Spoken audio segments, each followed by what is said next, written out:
YouTuber Elvish Yadav को भला कौन नहीं जानता। बिग बॉस OTT 2 में विनर बनने के बाद से एल्विश यादव काफी चर्चा में आ गए थे। उन्हें स्नेक वैनम मामले में जेल भी जाना पड़ा था और अब एक बार फिर से एल्विश यादव की मुश्किलें बढ़ गई हैं।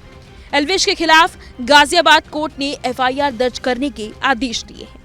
अपर सिविल जज की कोर्ट ने कंप्लेंट केस में कई धाराओं के तहत नंदग्राम थाने में मुकदमा दर्ज करने के आदेश दिए। तो चलिए जानते हैं क्या है पूरा मामला। दरअसल PFA से जुड़े एक व्यक्ति ने कोर्ट में अर्जी लगाई है कि पुलिस को दी शिकायतों पर मुकदमा दर्ज नहीं हुआ है। उसके और उसके भाई को खतरा है। सोशल मीडिया पर खुलेआम उनको धमकी दी जा रही है। गाजियाबाद में PFA से जुड़े सौरभ गुप्ता ने बताया कि नोएडा स्नेक वैनम केस दर्ज होने के बाद से उन्हें धमकी मिल रही थी। गाजियाबाद पुलिस ने कंप्लेन की लेकिन केस दर्ज नहीं किया गया। देखिए, ये नोएडा स्नेक वैनम केस दर्ज होने के बाद से लगातार हम लोगों को थ्रेट मिल रही थी, जिसकी कई बार सूचना हमने पुलिस को भी दी, लेकिन गाजियाबाद पुलिस ने इस पूरे मामले में मुकदमा दर्ज नहीं किया। उनका कहना था कि नोएडा में ऑलरेडी केस रजिस्टर्ड है, तो नोएडा पुलिस ही इस मामले में मुकदमा दर्ज करेगी।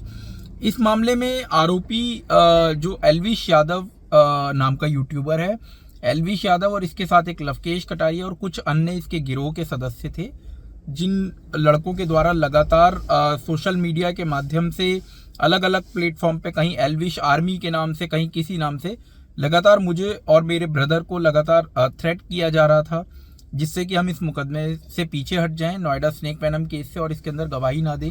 इस तरह का दबाव हमारे ऊपर बनाया जा रहा था। हमको लगातार थ्रेट किया जा रहा था अलग अलग माध्यमों से, और उसके बाद इन लोगों की इतनी हिम्मत बढ़ गई कि ये लोग रेकी करते हुए मेरी सोसाइटी के अंदर घुस गए। अलग अलग नामों से इन्होंने एंट्री करी और ये अंदर घुस गए रात के 2 बजे। तो ये बहुत सीरियस मामला था, और जब इस पूरा मामला हमारे संज्ञान में आया, हमने CCTV की फुटेज निकाली। उसके बाद प्रॉपर सबूतों के साथ हमने पुलिस को पूरी इंटीमेशन दी, लेकिन पुलिस का थोड़ा डुलमुल रवैया था। उनका कहना था कि नोएडा में ही केस रजिस्टर्ड हो।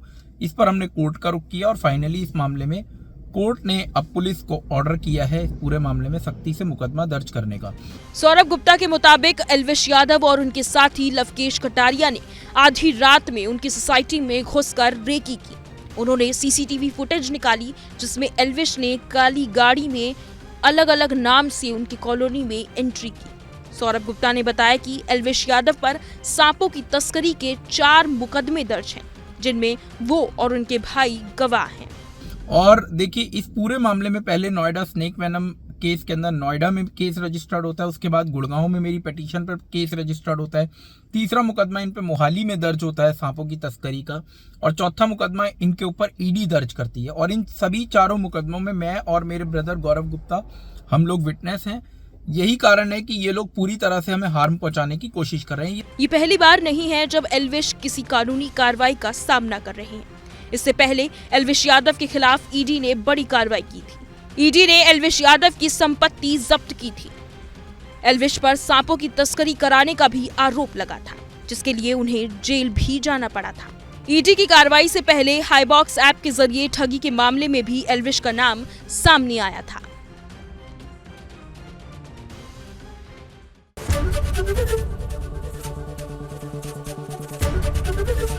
ABP गंगा, खबर आपकी, जुबान आपकी।